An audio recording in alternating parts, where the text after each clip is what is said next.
Cordless versus pneumatic 23 gauge pin nailer. Which one of these is the best? I'm going to show you what I have discovered, and then with that information you can decide for yourself which one of these you're going to get for your shop. This is Dewalt's 23 gauge from their Atomic series. The Atomic series is Dewalt's tools that are the size of their 12 volt but run off of their 20 volt batteries, which is important to me because I don't want to add another brand of battery. And even within the Dewalt series, I don't want to go to their 12 volt because that's a totally different battery and charger. So this is nice that I'm able to get their smaller size that still works with my 20 volt and even my flex volt batteries. This pneumatic is Metabo's NP35A. It says Hitachi here. That's because mine is older. If you out and buy this today, it'll say Metabo on it and it's the exact same model number. It's the same nail, it's the same gun. So as I'm showing you this, realize that Hitachi is no longer in the nail guns, it is Metabo. The Dewalt bare tool is $240, best price that I could find when I bought this one. The Metabo, $69. They shoot the same nail except the Dewalt shoots up to 1.5 inches and the Metabo goes to 1 3/8 inches. That has not been an issue in the smart wood shop because the nail that I use in that size range is the 1 3/8 inches because I work a lot with 18 millimeter or 3/4 inch materials, and 1.5 inches is a little too long. When you set the nail, it kind of pokes out the other side. So long before cordless was available, I was shooting 1 3/8 inches anyways. It's a bare tool, so I have to add the battery. Non-issue for me because I have the Dewalt systems. Once I put the battery on, that's it. I'm completely untethered. I can go anywhere in the shop, anywhere on the job, and I have my 23 gauge nail right there ready to go. The Metabo requires one of these, and I have to drag that around wherever I go. Once I put the battery on the Dewalt, it'll stand up, and it's very stable there. This is really handy and really nice when you're working along and you can just set it down. The Metabo, when I do that, it falls over. When it's time to get out the 23 gauge pin nailers, I'm usually on a job that there's a lot of finishes and I don't want to damage those finishes. And with the Metabo, it's a metal gun and I am going to be laying it on its side. So I need to keep that in mind to be conscientious. Sitting this down like that, it's even got a little rubber on the battery. It's grippy. There's much less chance of me damaging anything when I'm on the job.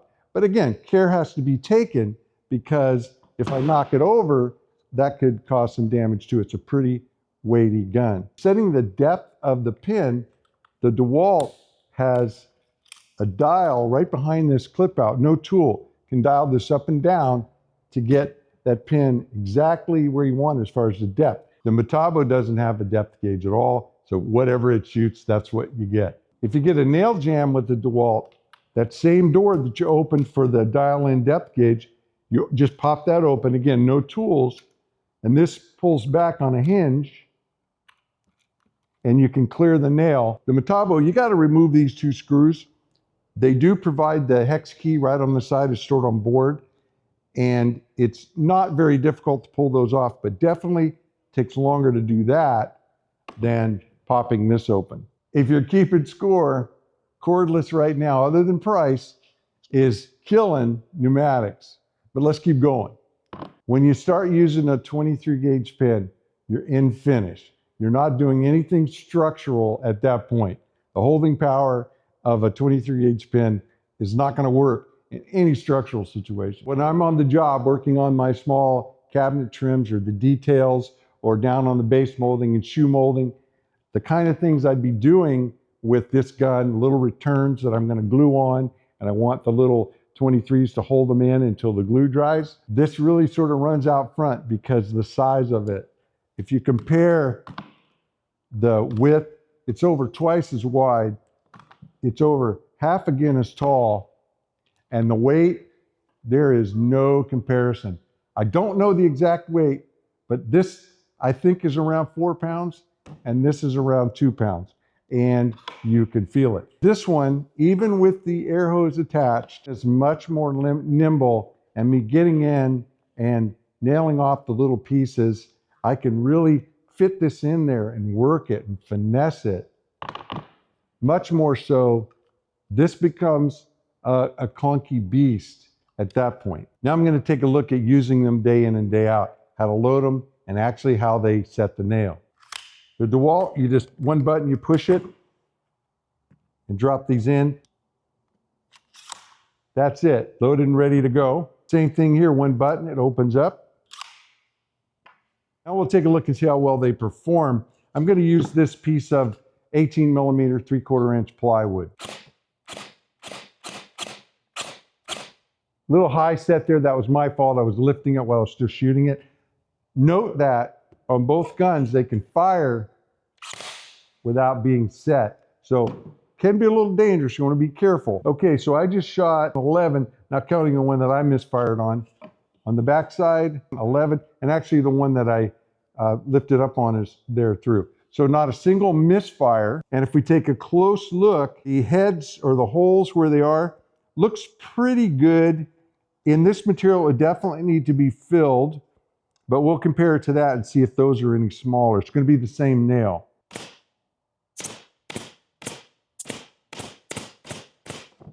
Nine, so no misfires with either one. Looking at the hole, they are very similar. Both would require filling, and I'm going to say the Metabo is slightly bigger. Hard to say, but regardless, both of them would require filling in this light material. It's not a lot of nails, but neither one jammed or misfired, and they performed really well in setting the depth so that I could definitely put some filler in there. In finish, the trim that we're putting up is not plywood. It's usually going to be either MDF or some type of solid wood, and a lot of times harder woods like oak and maple, and I've got a piece of walnut here. So let's see how it handles this walnut. Did a really good job. I hope the camera picks this up, of setting the nail. Nothing is proud, and it didn't make any bigger hole than it did with the plywood. Now we'll try the Metabo. The Metabo, we didn't get a single misfire. Nail holes look nice and clean. So for putting the nails in the wood, they're equal. The hole size is perfect on both. Setting of the nail is perfect on both, and no misfires, no jams. Now again, this is just a few nails and a couple of pieces of wood right now as you see me do it. It's not the same as being on the job day in and day out as the tool wears. In this case, this is a much older tool. It's been used a lot, and I have run boxes and boxes and boxes of 23 gauge pins through this, and this is how this one always works. This one is brand new. I've only run these few through it. Certainly can't talk to the longevity, but right out of the box, it's keeping up with the Metabo. What we've seen so far, which one of these would you choose? I'm going to dive in a little bit deeper here for just a couple of minutes and talk about the daily use and the real world, which may open it up a little bit more for you to really think about this before you make a choice. If you'd like to get yourself a set of plans to build yourself a smart station, a smart bench, the smart carts, any of the smart tool accessories, or the smart wood shop itself, there's a link in the description of this video down below. You can go there and purchase any plan or package of plans, and you'll be able to download them right now, instantaneously, 24/7, 365. The pneumatics have a leash on them. You've got to drag this thing around, and you've got to have one of those noisy air compressors somewhere on the job. Having air hoses and that noisy compressor is a fact of life for me in the smart wood shop. As of July 2026, I see no option but to have air with me. There's so many reasons beyond these two guns right here. There's all the other pneumatics that I have. There are so many specialty guns. I have 19 air guns. This is 20. I would not get rid of any of them. In fact, I had over 3 times that many, but many of those were duplicates and triplicates because I had crews running them and I had multiple compressors.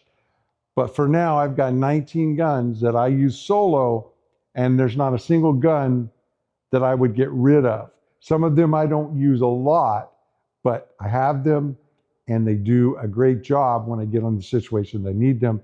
And most of those guns will probably never see a cordless version. So there are guns, pneumatics, that I just don't have an option. If I want to use them, I'm going to need air. And then there's the nailers that are both cordless and pneumatic. In the framing world, your big stick nailers and your nailers for nailing off sheeting. I use coil nailers for those because you go through so many nails, and when you're nailing off, you're moving fast. In fact, a lot of times you're not pulling the trigger, you're bump firing. And when you're nailing off sheeting, sidewall sheeting, I normally have my walls down, square it up, and put my sheeting on, and you're getting that shear nailing, and we're just bouncing along, getting them in. And it's critical that they have to be set, but not below the surface. It's a shear thing. The inspector checks that, and I have a gun set up to do that. And there's no cordless that can keep up or do that. So bottom line, for the type of work I do, the range of building homes and doing remodels, I've got to have air. Since I have air on the job, it's also really good to run some of the small pneumatic tools and saws and things and ratchets that a lot of them are coming out in cordless, but a lot of the pneumatics are cheaper. They're nice. They're smaller, especially the ratchets and things. You can get those little butterfly ratchets and stuff and do a lot of really neat stuff with air that just, cordless is still big and clunky. Unless the technology changes, you got to have the whole motor, everything that compressor's doing has got to be on board with these. So, again, technology could certainly change, but at this point in time, there's just too many tools that are either not available in cordless, or the cordless version will not keep up with the pneumatic version. And then there's this. This has come in really handy over the years when I'm cleaning up my tools, I'm putting things away, even cleaning up details on jobs. Having this air is a really nice function. And then there's this, putting air in the tires of the trailer, the truck, on the job, filling up things. There's just too many things that air does that cordless just doesn't do at this point. So air is a fact of life in my working world as far as I can see into the future. So in the smart wood shop, having to have air for the air guns is not a negative. I'm going to have it anyway. There is dragging the hose around behind the nail gun that is a bit of an issue. It's nice to be tether free. I certainly prefer that with my saws and drills. I couldn't imagine getting out an extension cord and hooking up to any of those things today. Cordless has just taken over that and can do the biggest, heaviest tools. But at this point, we're talking about nail guns, and it's just not there. When you run onto a job and you're doing pickup quick work, that's when cordless can really start to shine, because being able to grab this and run in and do quick work, whereas with this one, you're going to have to drag your hose out, get your compressor running and everything plugged in. Or do you? Now we have these fairly lightweight, battery-driven cordless compressors. If you want to find out more about that one, let me know in the comments of the video down below, and I'll show you that as well. So with one of those and a shorter air hose and any one of the nail guns, you can run onto the job and do that quick pickup work. So the advantage of a cordless nail gun is somewhat mitigated by a cordless compressor. Back to cost. $70 versus $240. It doesn't stop there, because these are also 23 gauge nailers, and I use all three. I have a different length of nail in each of these. This one, I keep a 5/8 to a 1/2 inch. This one, the 1 3/8, and this one, a full 2 inch. And I just move the air hose from gun to gun to have the right nail for what I'm doing. This nail gun, and it's the only 23 gauge that Dewalt has that I know of, will do what these two do but it's much larger, and I would have to swap the nail or buy 2 of these, and it won't shoot a 2-inch pin at all. Cost becomes a big deal now because we're looking at $70.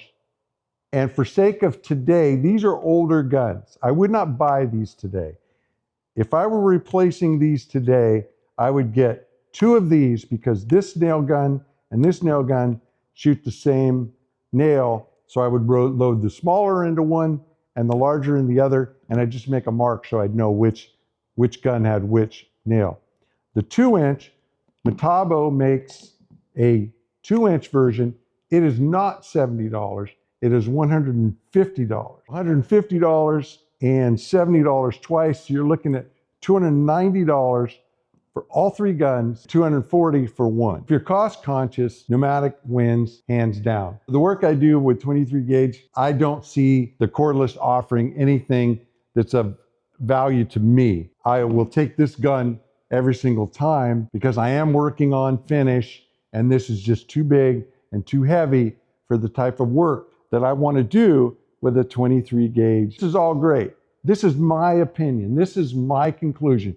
This is where I land after everything we've talked about. But you, I know, are very different than I am, and your job demands may be very different than mine. And you may see this as, after what I've shown you here, you may look at this and go, this is the best gun available on the market. It's perfect for me. And I'm excited about that. I hope that by covering it this way, that you'll be able to not take my opinion and make it work for you, but rather take what we've learned here together and apply it to your situation. If you enjoyed this, if you found it helpful at all, be sure to give this video a thumbs up, subscribe so you won't miss any of these, but more important, share this video with somebody you know and help us grow the Smart Woodshop fam. Mahalo. See you in the next one.